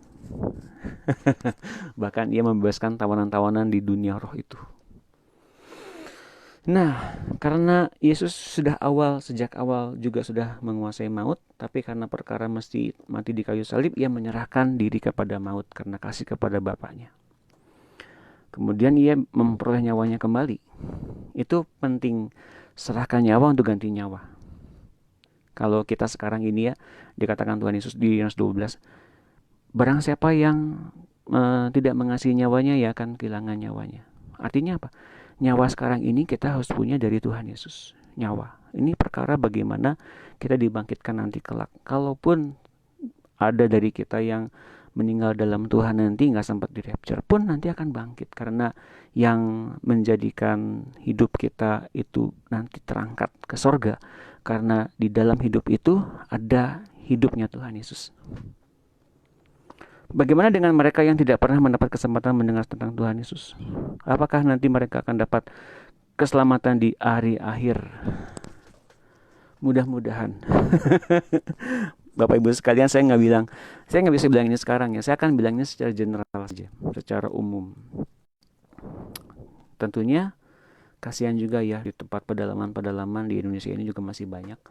Di pedalaman mereka hanya mengikuti dorongan hati saja untuk berbuat baik, mungkin berdoa dengan cara sekedarnya gitu, mengharapkan keselamatan juga mungkin mereka nggak ngerti bagaimana, pokoknya mereka mengerjakan dengan natural, bekerja, hidup, makan, akhirnya mati gitu. Kemana tuh perginya? Nggak tahu saya, kan itu mereka nggak tahu doanya seperti apa. Nah, Bapak Ibu sekalian, kalau yang begitu kan banyak, gimana tuh Pak? Itu kan di luar Tuhan ya. Tapi apakah Tuhan gak peduli kepada mereka? Peduli banget. Nah makanya tugas kita adalah mau gak diutus kepada mereka? Tuh. Atau setidak-tidaknya mau gak kita ngikutin dorongan dari pimpinan Roh Kudus untuk kemudian kita menjadi orang-orang yang melawat mereka? Mereka kan sebetulnya butuh Tuhan juga. Tapi sebetulnya yang mereka butuhkan adalah bagaimana message tentang Tuhan dan mengalami hidup Tuhan itu hadir dalam kehidupan mereka. Itu yang paling penting. Jadi lewat acara ini sebetulnya sangat potensial.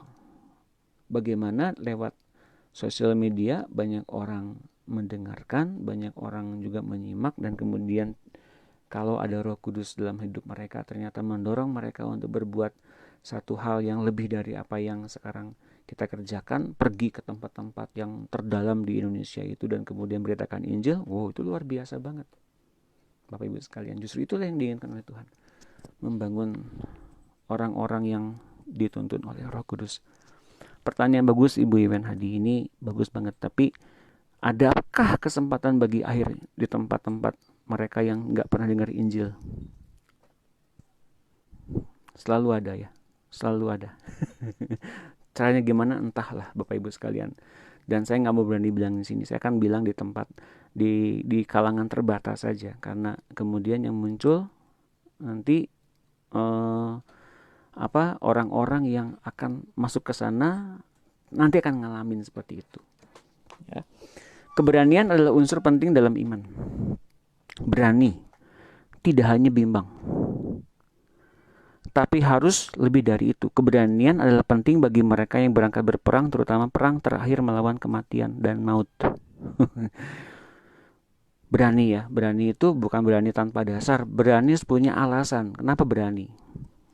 Nah, saya mau bilang bahwa banyak dari kita mempunyai keberanian, tapi sebetulnya nggak didasari oleh kebenaran yang sesungguhnya. penting sekali untuk kita mengerti benar bahwa Allah kita sedang membangun pendisiplinan dan juga ketertiban. Kalau kita nggak disiplin dan kita nggak tertib, kita menjadi orang yang sembrono dalam mempergunakan power dan otoritas dari Tuhan. Amin. Jadi jangan pernah kau ceroboh, jangan pernah kau berangkat dengan berperang tanpa dasar yang tepat. Kalaupun kau belum siap, ya jangan dulu berperang. Jangan dulu. Tapi kalaupun memang betul engkau didorong oleh Tuhan dan memang betul-betul ngomong sama pribadi Tuhan yang di hatimu, ayo silakan berangkat berperang. Maut tak punya kuasa atas kita bila sekali kita mati secara daging sepenuhnya. Ketakutan itu ada dalam daging. Seperti Yesus yang menyerahkan seluruh keinginannya kepada Allah, ia memiliki keberanian untuk menghadapi maut. Bahkan maut sekarang dijadikannya jembatan untuk menyeberang ke daerah kemenangan. Itu banyak yang terkecoh loh. Kerajaan kegelapan termasuk iblis dan roh-roh jahat sebetulnya sudah menginginkan Yesus mati sejak dulu, tapi nggak sampai bisa. Mengapa waktunya belum tiba? Ia belum mendidik murid-muridnya, ia belum mempergunakan kuasanya untuk menyembuhkan banyak orang yang cacat, yang sakit, yang mati dibangkitkan. Demonstrasinya belum cukup bagi orang-orang yang belum mengenal Tuhan, hingga cukup waktu orang untuk mendapat fondasi yang tepat, hingga dapat sejumlah orang, 300 orang kalau nggak salah, ketika di Yerusalem, ketika ada pencurahan Roh Kudus, udah cukup terus gitu, baru ia mati di kayu salib. Nah, kalau waktu-waktu banyak sekali plot-plot yang sedang dikerjakan oleh orang-orang Yahudi pada masa itu banyak banget. Dia bisa saja dijerat oleh berbagai macam pertanyaan-pertanyaan yang sebetulnya mereka udah tahu jawabannya, atau bahkan hanya untuk melihat kesalahan-kesalahan Yesus ketika dalam mengajar. Kemudian Tuhan Yesus nggak pernah satu kali pun pada masa-masa itu tertangkap. Nggak sampai ditangkap dibelenggu langsung diserahkan kepada pimpinan. Nggak sampai, Bapak Ibu sekalian, sampai di Taman Getsemani baru bisa ditangkap. Mengapa? Karena timing dari kerajaan Allah yang selalu pas. Jadi kita sekarang pun mengalami timing yang dari kerajaan Allah. Hanya sekarang siapa saja yang mau merespon di mana-mana. Orang mau merespon di mana-mana, mau merespon ini, masuk dari laskar Kristus yang mengalahkan maut. Siapapun dia. Dan dia mencari jumlah. Ini dia yang sedang saya bahas di Roma 11 ya. Roma 11, dia cari jumlah.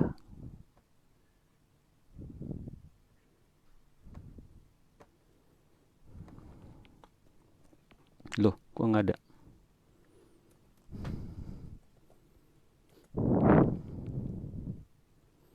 Di Roma 11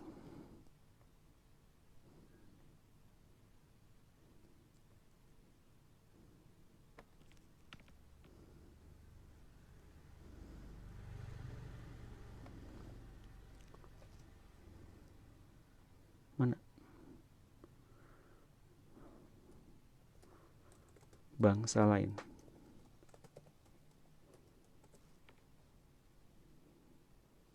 Oke, sambil menunggu saya sedang mencari ayatnya, Bapak Ibu sekalian boleh bertanya. Roma 11 ayat 25 nih.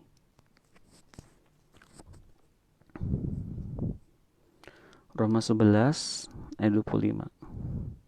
Nih lihat. Sebab saudara-saudara, supaya kamu jangan menganggap dirimu pandai, aku mau agar kamu mengetahui rahasia ini. Sebagian dari Israel telah menjadi tegar sampai jumlah yang penuh dari bangsa-bangsa lain telah masuk.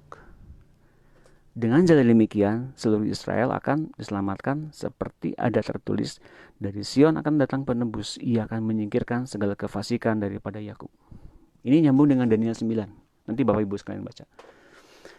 Injil diberitakan kepada bangsa Israel, mereka ngamuk.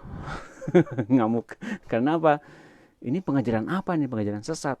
Yesus kemudian disalibkan kan karena pengajarannya itu, karena menyesatkan katanya gitu.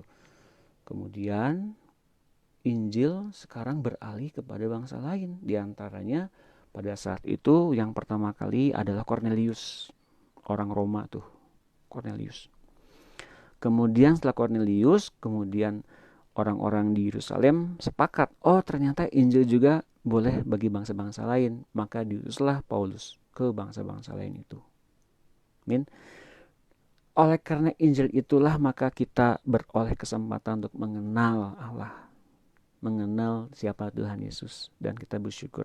Dan sampai dengan jumlah yang penuh dari bangsa-bangsa lain telah masuk, artinya Tuhan sedang mencari kota berapa banyak yang sekarang sudah terima Injil dan menerima betul-betul kepenuhan Allah. Baru jumlah yang selamatkan itu kemudian muncullah adanya penyingkiran kefasikan Yakub. Artinya 7 tahun beban pelayanan kepada Israel diberikan kembali untuk mentahirkan mereka dari kefasikan. Nanti baca di Daniel 9. Tepatnya saya akan bagikan ini di hari-hari yang akan datang sesuai dengan babnya, karena ini akan sangat dalam dan sesuai dengan apa yang pernah Tuhan bagikan kepada Daniel. Ya, di Daniel 9. Ini ada pertanyaan nih. Dari Ibu Anggi ya. Selamat kenal, salam Ibu Anggi. Bagaimana dengan suami yang setiap cekcok dengan istrinya dan si suami sering mengatakan cerai atau pisah, dan setelah itu minta maaf kembali ke istrinya tapi mengulanginya kembali? Apakah ada pengampunan untuk itu? Nah, sekarang pertanyaannya, mengapa ada percecokan seperti itu? Tentu saja ini diperlukan konseling suami istri, dan biasanya kalau konseling suami istri saya kan bertanya dengan jelas dan sangat tegas. Pernahkah Bapak dan Ibu melakukan ini? Pernahkah Bapak Ibu melakukan ini? Pernahkah Bapak Ibu melakukan ini ketika sebelum menikah? Bla bla bla bla bla bla bla gitu. Nah, ketika itu sudah terdeteksi, sudah ketahuan. Dari situ masalahnya. Di antaranya, sudahkah Ibu mengalami KDRT? Kalau sudah, berarti ada di atasnya tuh ada perkara apa yang mesti dibereskan gitu. Pernahkah Bapak dan Ibu ngalamin seperti ekonomi ambruk gara-gara perkawinan? Pernahkah Bapak dan Ibu ngalamin begitu? Atau pernahkah Ibu mengalami penyakit di sekitar organ-organ kewanitaan seperti keputihan dan sebagainya? Pernah mengalami begitu? Berarti di atasnya ada permasalahan seperti begitu. Nah, ini penting agar kita mengetahui di mana letak yang mesti dibereskannya. Dan saya akan bilang, selalu ada pemulihan dan pengampunan bagi sekalian kita yang sekarang dalam masalah. Selalu ada. Baik, itu untuk konseling keluarga. Ini masalahnya yang lebih rumit dari ini. Bisa untuk nanti Bapak Ibu juga melihat rekaman-rekaman sebelumnya di Facebook saya Dunia News. Nanti lihat di Facebook, di video-videonya terutama tentang keluarga, banyak sekali. Ada pertanyaan lagi dari Natali. Bagaimana ketika kita mengalami pergumulan sudah bertahun-tahun dan kita berdoa terus meminta kepada Tuhan untuk mempermudahkan, tapi rasanya doanya oleh Tuhan? Ya, saya pernah mengalami itu juga. Karena sebetulnya kalau kita dibebani dengan berbagai macam kehidupan yang salah, tentu itu bukan beban dari Tuhan. Tuhan tuh berikan cook kepada kita untuk kita tahu jalannya kemana. Nggak ada depresi, nggak ada stres. Kalau beban itu berupa satu beban tuduhan, dakwaan, lu sih salah nih, salahnya di sini sih, karena dulu begini sih, dulu begitu sih, itu beban yang membuat kita semakin menjadi orang yang sulit untuk move on, sulit untuk bergerak. Maka kita mesti mengalami yang namanya menerima hati yang baru yang dari Tuhan. Hati yang lama yang penuh dengan tuduhan, dakwaannya mungkin masih ada setelah kita menerima hati yang baru. Tapi dengan membuat kita betul-betul mendengar suara dari Tuhan untuk dipimpin masuk ke dalam kehidupan yang sesungguhnya, kita lambat laun akan pindah posisi dari wilayah penuh dengan masalah, dengan hidup yang berlimpah-limpah yang dari Tuhan. Hidup yang berlimpah-limpah dari Tuhan itu artinya apa? Kita meskipun ada masalah tetap mengalami damai sejahtera loh. Dan sebetulnya ketika kita move on, kemudian masalah kita dibereskan satu persatu tanpa kita tahu. Nah, yang begini-begini memang perlu diajarkan secara serius. Dan Natali bisa melihat video-video saya sebelumnya di 2 minggu yang lampau itu sudah dari masa karantina, ya, dari pemerintahan sudah ada karantina. Kita udah bagian itu di 2-3 minggu yang lalu. Silahkan cek videonya, gimana cara-caranya kita menemukan Tuhan di situ. Nanti ikuti cara-caranya, ya. Saya sudah bagikan dengan jelas. Pak, saya sudah 2 ini dan bisa masuk surga. Selalu ada pengampunan, Pak. Selalu ada pengampunan sampai dengan saat ini pun, sampai dengan nanti Tuhan datang yang kedua kali, baru itu sudah selesai. Titik. Karena Tuhan datang kedua kali itu membawa satu keselamatan kepada orang yang mau lepas dengan segala hal, diantaranya dulu ya pernah saya bahas ya, orang yang baru nikah diajak sama Tuhan nggak mau, orang yang baru punya beli tanah diajak Tuhan nggak mau, orang yang baru punya tanah, baru punya lembu, baru beli tentang possession, kekayaan gitu, nggak mau ikut Tuhan juga. Nah itu sejak Tuhan panggil mereka nggak mau, nggak bisa dapat. Tapi hari ini kalau Tuhan masih manggil dan Pak Pinpin merespon, masih bisa, Pak. Tenang. Kita doa itu sama-sama ya, semua sama-sama yang masih mempunyai beban-beban. Loh kok kayaknya Pak Doni ngajarinnya seperti bebannya susah banget sih. Enggak, standarnya Bapak Ibu sekalian bukan beban. Kalau standar yang ditetapkannya begitu, Allah tidak sedang mengurangi standarnya loh. Kekudusan itu nggak pernah kurang standarnya. Dan yang pasti kita ngikutin dia saja gitu standarnya, bukan kita bernegosiasi gitu. Ya, kita benar-benar ngikutin aja, terserah dia mau gimana, pokoknya ikut Tuhan aja gitu. Nanti lama-lama sampai juga. Saya dulu kok kan begitu juga, Pak. Jangan takut. Ya. Jadi Tuhan bahkan menggunakan maut sebagai jembatan penyeberangan ke daerah kemenangan. Mereka yang masih ketakutan terhadap maut akan diteror olehnya selama mereka hidup. Jadi maut itu meneror ya. Hanya dengan percaya kepada Tuhan dan berlindung di belakang kita, di belakang Bapa dan Tuhan Yesus, seseorang dapat mengatasi teror kematian ini dan menang di atasnya. Bapa telah membuktikan kesetiaannya kepada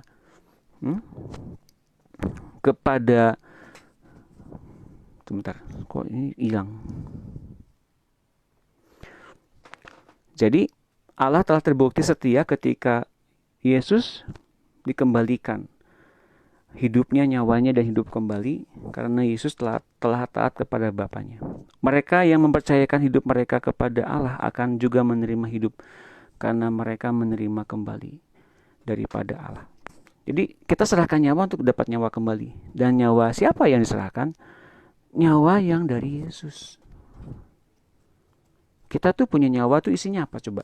Ambisi, keinginan, cara-cara pattern hidup dari yang diwariskan dari nenek moyang dan leluhur kita dan orang tua kita bahkan. Selebihnya apakah bisa dari Tuhan? Tergantung. Kalau Bapak dan Ibu mau ganti nyawa, mau ganti hidup, mau ganti pattern life. Kalau mau ganti nyawa, minta sama Tuhan. Tuhan, saya mau ganti nyawa nih. Aku percaya hidupmu sekarang darahmu mengalir di dalam darah saya, dalam kehidupan saya. Ketika Bapak Ibu ngomong demikian, dia akan memberitakan kepada kita lewat roh kita yang ada roh Tuhan Yesusnya, itu hati yang baru. Perkataan yang kau katakan adalah roh dan hidup. Artinya apa? Perkataannya memang gak bisa didengar oleh orang lain juga kan. Itu persekutuan dalam hati kita ya. Dan ketika ia berkata-kata, itu merubah definisi diri kita.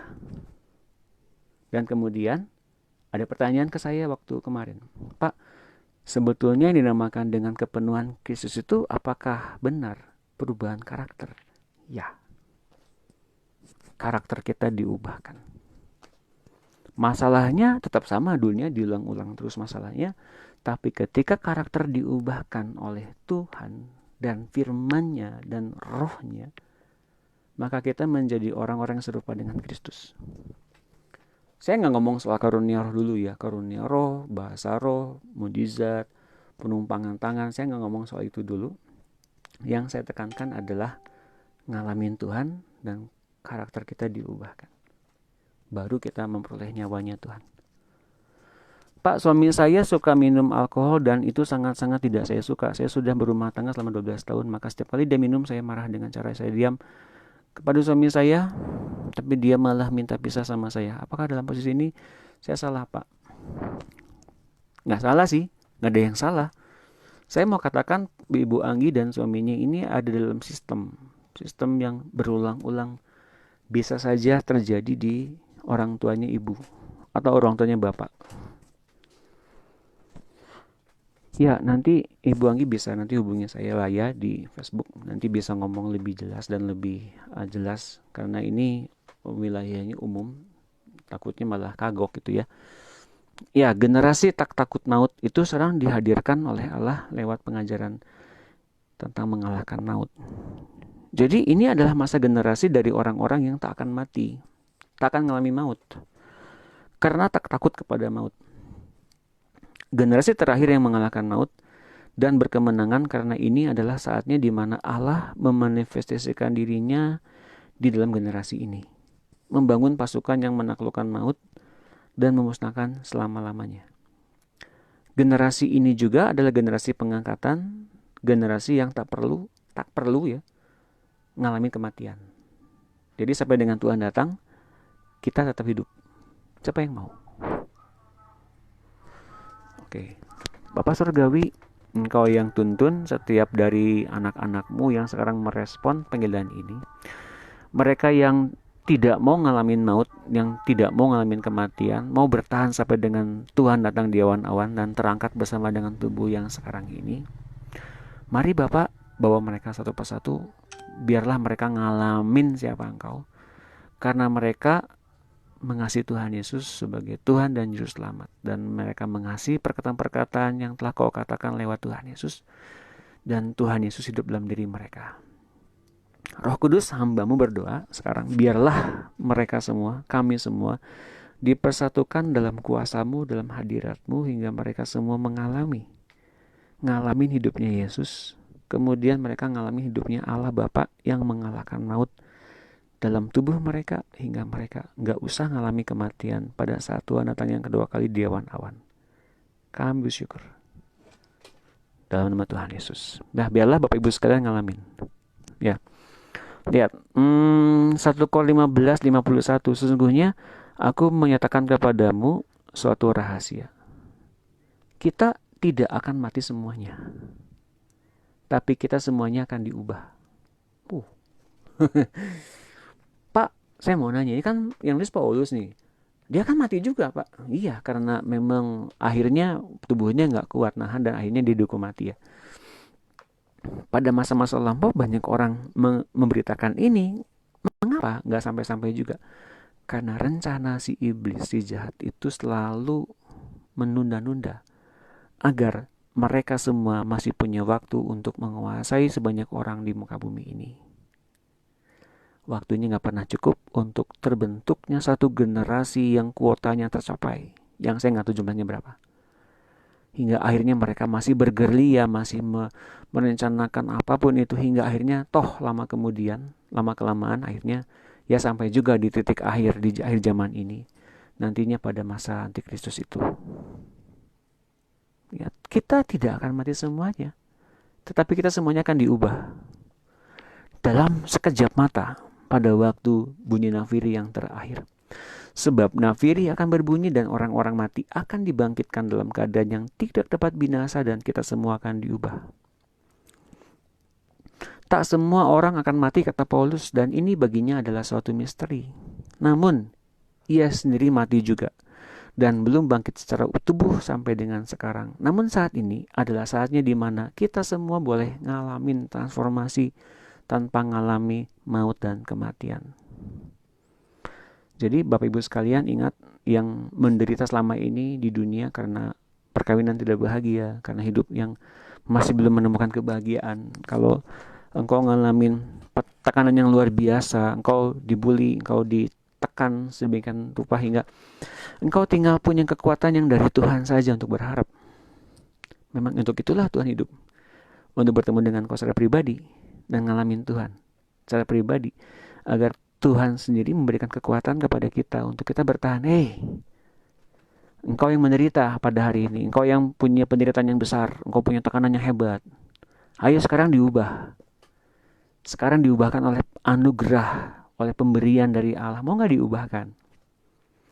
Engkau berbeda dengan orang-orang yang di dunia ini mengalami yang namanya aniaya, yang ngalamin jatuh bangun dalam dosa. Ini saatnya. Pak, saya jatuh bangun dalam dosa, ini saatnya kau diubahkan. Ini panggilan terakhir mungkin. Gak ada lagi yang bisa manggil seperti ini. Pak, hari ini saya masih berbeban berat. Hari ini mau diubahkan apa enggak? Hari ini panggilan, mungkin panggilan terakhir. Mungkin gak ada lagi yang manggil.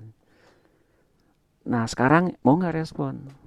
Lihat, roh mautlah yang bunuh setiap orang dan mengikat mereka di tempat kediamannya, di kerajaan maut.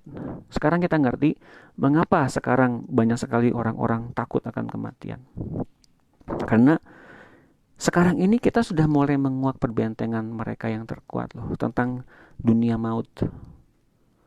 Mereka berusaha menghindarkan kita dari pelajaran-pelajaran seperti ini agar si jahat dan roh maut tetap meneruskan program mereka tentang ketakutan-ketakutan mereka di dunia.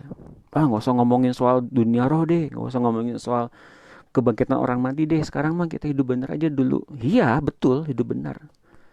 Terus gimana ujungnya nih? Ini udah di akhir-akhir zaman ini banyak orang akhirnya terkapar juga, Bapak Ibu sekalian. Takut juga. Nah, ketakutan itu sejak awal dibangun oleh roh maut. Maka kita sekarang mengerti dan jelas karena kita harus merelakan diri dibentuk oleh Allah sedemikian rupa, termasuk yang tadi dibilang banyak tekanannya, banyak masalahnya. Itu cara Tuhan kerja, Bapak Ibu. Entah dengan cara apapun, yang penting kita ketemu dengan Tuhan. Amin. Oke, tadi ada pertanyaan apa ya? Mau tanya Pak Doni, kalau menerangkan tentang keselamatan dari Tuhan Yesus pada saudara tengah kita, mereka selalu membandingkan dengan Nabi Isa. Nah, pertanyaannya, mana? Ini sudah umum menurut Pak Doni, apakah dua sosok itu sama atau pribadi yang berbeda? Rata-rata mereka tidak menerima Yesus sebagai dianggap Nabi Isa sebagai Tuhan. Lebih mudah menerangkan kepada orang yang menerima, yang memang belum mengenal Tuhan, dibanding yang sudah mengenal Tuhan tapi bukan Tuhan Yesus. Nah, gimana Pak cara menanggapinya? Makasih. Nah, Nabi Isa dan Yesus Kristus itu dari dua sumber yang berbeda. Mereka nangkep dari Injil, mereka nangkep dari Taurat, itu memang Tuhan Yesus yang diomongin. Tapi mereka nangkep dari dokumen-dokumen lain, Bu. Isanya beda dengan Yesus. Jadi mereka juga punya dualisme dan mereka juga bertentangan satu sama lain. Nah, untuk membedakannya, bagi orang-orang yang masih tetangga di luar sana yang mereka menerima Isa bin Maryam, boleh sementara waktu, boleh silakan. Kelak doakan dalam hati ya, doakan mereka ngalamin Yesus Kristus yang benar. Gitu ya. Teman-teman saya juga banyak kok yang begitu. Nah, betul ya, terjawab. Lalu pertanyaan berikutnya dari siapa? Keluarga saya di Bogor supaya dapat dijamah oleh Tuhan, bisa menerima keselamatan dari Tuhan Yesus. Amin. Saya doakan nanti. Oke. Sampai di akhir pertemuan kita. Besok kita mau ngomongin apa sih?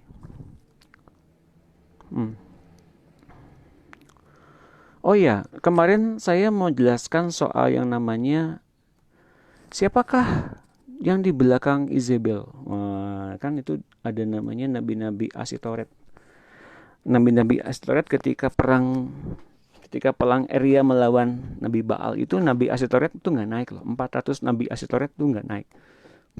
Sekarang dari manakah asalnya nabi-nabi Asitoret?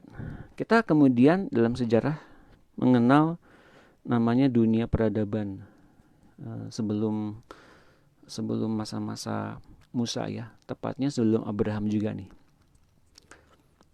Ada namanya Dewi Asyera. Asyera itu adalah dewi orang Fenisia, atau disebut dengan dua nama berbeda di tiap negara yang menerimanya sebagai dewi pujian mereka. Disebut sebagai Asitoret oleh orang Ibrani, atau Aphrodite atau Milita atau Dewi Venus oleh orang Yunani. Disebut Dewi Cyprus di Pulau Siprus atau Dewi Ptah dari Putri Dewi Ra di Mesir. Jadi mereka menyebutnya dengan nama berbeda tapi rohnya sama. Rohnya sama. Pertanyaannya nih ya, itu di masa-masa lampau itu apakah itu benar-benar dewi atau orang-orang kuat pada zamannya? Orang-orang kuat pada zamannya. Nah, Bapak Ibu sekalian, kalau kita boleh melihat sejarah ya, zaman dulu orang-orang kuat pada zamannya termasuk raja-raja dan orang-orang yang berpengaruh itu, mereka setelah meninggal memerintahkan para pengikutnya untuk bangun kuil. Dan setelah mereka meninggal, para pengikutnya wajib untuk menyembah. Setelah mereka meninggal pun mereka mesti tetap menyembah orang-orang ini. Hingga dalam Alkitab disebutkan sebagai roh-roh jahat atau roh penguasa-penguasa, di antaranya mereka ini. Mereka betul pernah hidup di muka bumi ini. Beberapa di antara mereka pernah hidup di dunia ini, tapi di belakangnya ada roh penguasa-penguasanya gitu. Nah, roh penguasa-penguasanya itu adalah di antaranya roh-roh malaikat-malaikat yang jatuh ke dalam dosa, yang kemudian disebut sebagai setan-setan. Di belakang ini semua yang pekerjanya setan-setan, tapi rupa-rupanya, rupa fisiknya ya seperti manusia gitu. Karena yang jadi plotnya, yang jadi pion-pionnya adalah orang-orang ini, dewi-dewi ini. Nah, bangsa Ugarit, nenek moyang orang Kanaan, sebelum orang Fenisia datang, abad 15 sebelum Masehi, menyebutnya sebagai Atirau Yami atau dewi yang berjalan di atas air. Dewi utama di Tirus, pendamping Baal. Jadi si Asyera ini selalu berdampingan dengan Baal. Itulah sebabnya saya perlu dibukakan lebih dalam nih. Saya lagi juga belum menemukan yang apakah benar gitu ya, selain Baal dan Asitoret atau Asyera ini benar pasangannya juga di dunia roh itu ada, selain ada Lucifer juga ada Abaddon. Saya lagi terus menemukan ini kehubungan di antara mereka ini. Asyera dikenal sebagai dewi kesembuhan, dewi seksualitas, dan dewi perang. Namanya dikenal di Mesopotamia sebagai Dewi Istar, dan di kalangan keturunan Sem disebut dengan nama Astarte. Lebih jauh lagi, menurut legenda, Asyera ternyata adalah Semiramis, istri Kush. Kush adalah anak Ham, anak Nuh. Semiramis melahirkan Nimrod. Dan setelah Kush mati, kemudian kawin dengan anaknya itu sendiri. Semiramis memiliki anak haram dan dari laki-laki lain diberi nama Tamus. Nimrod kemudian dibunuh Semiramis dan ia mengangkat Tamus sebagai dewa. Ia mengangkat dirinya sebagai ratu sorga dan mendirikan kuil besar untuk dirinya sendiri di Assyria sebagai dewi perang dan dewi seksualitas. Jadi bagi orang-orang yang senang pornografi, ini mereka juga dicengkeram oleh roh maut. Makanya dosa perzinahan, dosa percabulan itu dosa yang langsung berurusan dengan Tuhan dan Tuhan benci banget. Karena dosanya dilakukan dalam tubuhnya, bukan di luar tubuhnya, kata Alkitab. Jadi hati-hati ya, pornografi dan seksualitas yang nanti baca di Roma 1:21 terus itu jelas sekali. Pornografi, percabulan, terus hal-hal yang menjijikan lain. Dialah yang kemudian mendirikan kebun bergantung yang terkenal di Babylon, salah satu 7 dari keajaiban dunia di masa kuno yang kemudian dilestarikan oleh Raja Nebukadnezar. Nah, Bapak Ibu sekaliannya, itu yang saya bahas kemarin tentang mengapa Nabi Asyera atau Nabi Asitoret nggak ikut naik ke Gunung Karmel bersama-sama dengan Nabi Baal. Nabi Baalnya dibunuh mati sama Elia dan orang Israel yang lain. Nabi Asitoretnya sampai dengan hari ini masih berkeliaran. Bukan nabi-nabinya yang hidup. Roh mautnya yang masih mencengkeram orang-orang yang hidup. Oke. Bapak, saya minta tolong doanya agar saya diberikan kesabaran dan kekuatan serta supaya saya diubahkan Tuhan lebih baik. Terima kasih. Ya, saya doakan, Bu. Ya, Pak Amir sakit gigi dan sakit batuk. Doa saya dan keluarga. Oke, baik. Bapak Ibu sekalian, kita akan berdoa. Saya akan doakan Bapak Ibu sekalian secara khusus. Dan jangan lupa besok jam 10 pagi kami dari EMC Cross, Gembala Pak Henry, mengadakan siaran streaming online. Saya yang bagiin firman-Nya, kebetulan Bapak Ibu sekalian, dan saya akan bagikan bagi Bapak Ibu sekalian yang sekarang mengikuti acara ini, saya bonus kasih tentang pengharapan yang baru. Pengharapan dan semangat yang baru. Dan apapun itu Bapak Ibu sekalian, kalau Bapak Ibu sekalian ngalamin kekuatan ini, kemudian Bapak dan Ibu setelah kebaktian besok, kalau Tuhan kerja dan Bapak Ibu sekalian percaya, apapun yang terhilang dari Bapak Ibu sekalian, ngikutin program yang besok nanti Gereja EMC Cross akan tayangkan, apapun itu akan diganti sama Tuhan 2 kali lipat. Jadi apapun itu, bila Bapak Ibu sekalian percaya. Jadi ini suatu spoiler, agar Bapak dan Ibu sekalian besok ngikutin acara ini jam 10 pagi mulai ya. Ikutin aja, ikutin prosedurnya, ikutin firman-Nya, ikutin kebenarannya, ikutin doanya. Nanti lihat Bapak Ibu sekalian apa yang terjadi. Oke? Saya akan doakan secara khusus pada sore hari ini buat Bapak Ibu sekalian yang mengalami pergumulan hidup. Yuk kita doa. Haleluya. Haleluya, haleluya. Bapak Surgawi, kami syukur sore hari ini Engkau begitu banyak bicara soal keinginanmu, kerinduanmu. Engkau yang bicara banyak. Di setiap perkataan-perkataanmu yang menghidupkan itu, Roh Kudus silakan Kau transfer menjadi akal budi yang memperbaharui kami. Menjadi orang-orang yang menerima kehidupan yang berlimpah-limpah dari Allahnya. Dan Roh Kudus silakan Kau bangkitkan kembali semangat yang pudar, agar kami bisa memandang Yesus sebagai penolong kami, sebagai pemimpin kami, sebagai guru kami, sebagai juru selamat kami yang sepenuhnya. Kami minta tubuh, jiwa, roh kami sekarang, bahkan nyawa kami diganti oleh seluruhnya keberadaan diri Tuhan Yesus, hingga kami semua dituntun dengan benar oleh kebenaran yang diajarkan Tuhan Yesus. Dan Bapa, Engkau juga yang membangkitkan kami semua menjadi anak-anak Allah yang mengalahkan maut. Kami diajar untuk mengasihi perkataan Tuhan Yesus. Maka di akhir-akhir ini biarlah kami juga ngalamin apa yang diajarkan Tuhan Yesus, karena kami mengasihi perkataan Tuhan Yesus. Sekarang Bapak Surgawi, kami menghadap hadirat-Mu sebagai anak-anak yang mau dipulihkan, anak-anak yang mau dibebaskan, anak-anak yang mau menerima di akhir-akhir zaman ini. Kami mau menerima pengangkatan, menerima penyelamatan yang daripada-Mu. Ajarkan kami bagaimana caranya. Kami percaya lewat hati yang baru yang Kau berikan lewat hidupnya Tuhan Yesus ini, ada jalan ke sana. Kami minta hati yang baru itu. Maka silakan Bapak, lewat hati yang baru itu Engkau berkata-kata banyak. Dan menggantikan setiap hal yang dulu.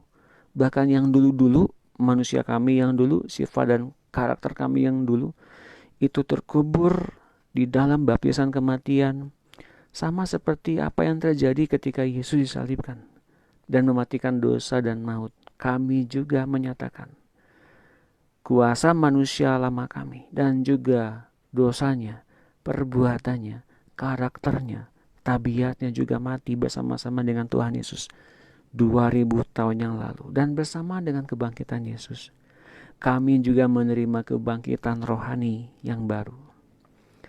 Kami percaya Roh Tuhan Yesus sekarang ada di hati kami, membawa kami masuk ke dalam keselamatan dan ke dalam penyelamatan yang sesungguhnya. Ajarkan kami taat kepada Tuhan Yesus.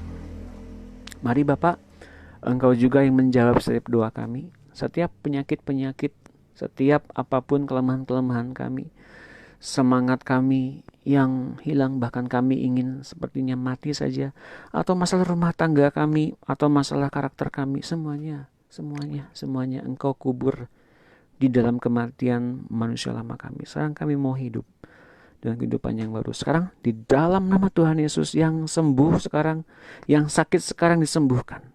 Yang sakit gigi, yang sakit pinggang, yang sakit kepala, yang sakit gagal ginjal, yang ada pada benih kanker, yang sakit di sekitar perut, yang sekitar leher, tengkuk, semua beban-beban berat, semua masalah-masalah kehidupan, semua beban-beban utang, beban masalah rumah tangga, masalah pendidikan anak, keuangan, finansial, masalah hubungan keretakan rumah tangga, perceraian.